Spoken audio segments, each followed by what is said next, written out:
This is the Endorphin.es Furthrrrr Generator. It's one of the most deep complex oscillators I've encountered. It has lots of options. Like your typical complex oscillator, it has both a modulator and a carrier oscillator. Endorphin.es calls the modulator the mood oscillator. The mood can be switched to a low frequency range if you want it to work as an LFO. You also have direct waveform outputs for most of the modulator and carrier waveforms. You can switch between what modulator waveform you use to modulate the carrier, and the final output of the modulated carrier fed through a 3-stage wave shaper appears on its final output. There's 4 different types of modulation you can perform between the 2 different oscillators. Let's go ahead and go into drone mode. Lift the cutoff, go to a higher pitch, and maybe bring the carrier up to the same pitch as the modulator.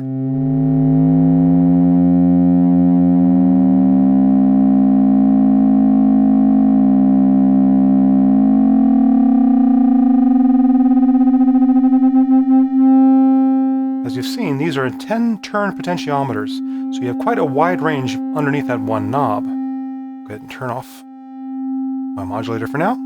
You have both amplitude, or 2-quadrant, and balanced 4-quadrant modulation. Amplitude modulation is just like modulating a VCA. First, let's try one sine wave of modulating the amplitude of the other.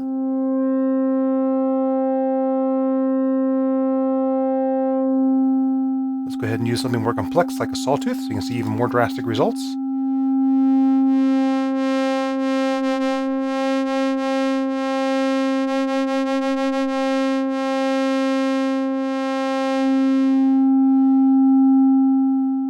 Balance modulation makes something go to positive and negative amplitude, different than a VCA, so it gives you a different harmonic mix.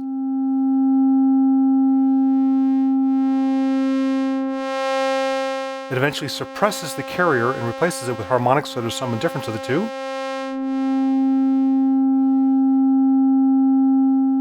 It supports what it calls the Furthrrrr modulator, which is actually frequency modulation of a wavefolder.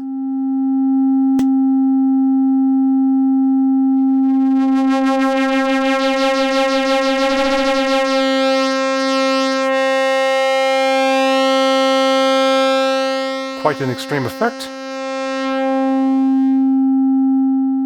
And by the way, all of these can be enveloped.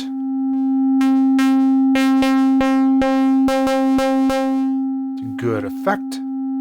And finally, of course, there is frequency modulation. There's a jumper in the back to use either exponential or linear frequency modulation for the internal bus. There's also separate exponential and linear frequency modulation inputs for each oscillator, so you can bring in an external oscillator. I happen to have the strong 0-core digital oscillator installed for my carrier, so I get quite a bit of depth here without destroying my pitch. This works better when there are different tunings.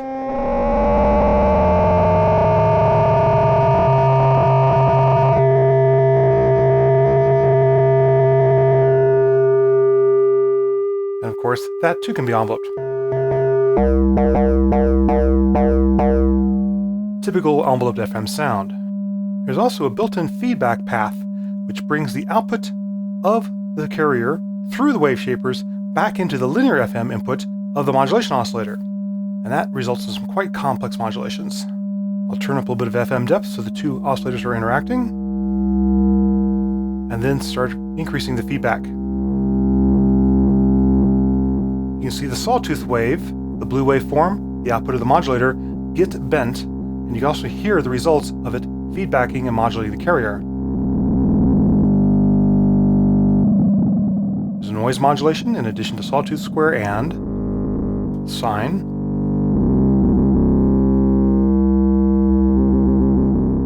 Bump the modulator out of tune.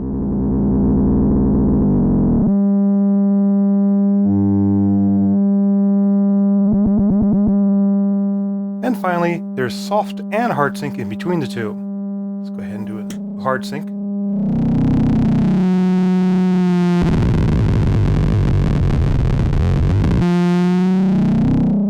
I still have the feedback path from the carrier to the modulator turned up. That's why we're getting some strange interactions and beatings here.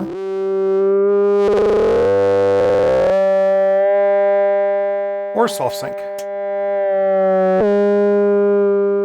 Or just locks on harmonics instead of always being a hard reset.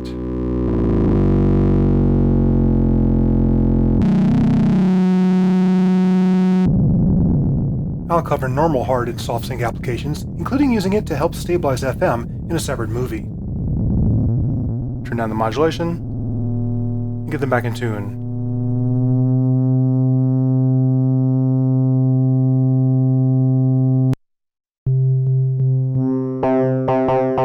You can have multiple modulations happening at one time, and then bring the wave shapers back in.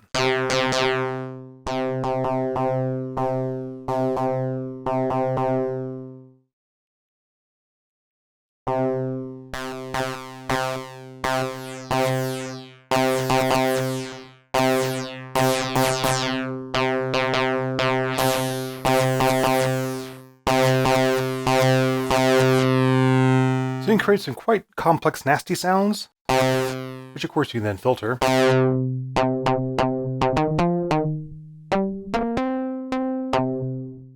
And even layer with your other oscillators, such as the one built into the Moog here.